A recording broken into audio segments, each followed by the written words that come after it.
Bonsoir à tous, il est minuit ici à Paris, ravi de vous retrouver. Vous êtes toujours dans l'actu 360 à la une de l'actualité. Ce soir, le protocole d'accord entre les États-Unis et l'Iran qui est signé. Le protocole d'accord entre les États-Unis et l'Iran a donc été signé à distance. Donald Trump l'a fait par surprise mercredi soir depuis Versailles.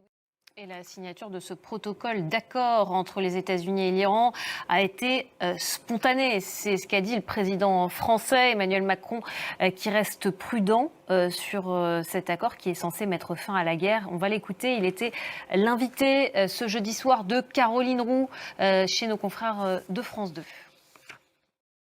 Autre conflit qui, lui, dure depuis plus de 4 ans maintenant, la guerre en Ukraine. La Russie menace Kiev de nouvelles frappes massives après l'attaque d'ampleur sur Moscou.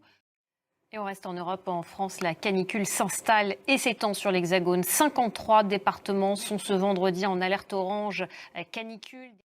Et puis cette canicule, on la retrouve à la une de la plupart des quotidiens français. Les parents, nous dit Le Parisien, doivent improviser face à cette nouvelle vague de chaleur et les enseignants aussi. Une canicule également à la une du Figaro. Le Figaro qui s'intéresse à la manière dont les villes s'adaptent à la canicule. Avec le Figaro qui fait sa une aussi sur le régime iranien qui sort renforcé après l'accord avec Donald Trump. Un accord qui a été signé mercredi soir à distance entre les deux parties. La Croix s'intéresse aussi toujours à cet accord. Iran, le peuple oublié. Et enfin, L'Orient le jour titre aussi sur cet accord.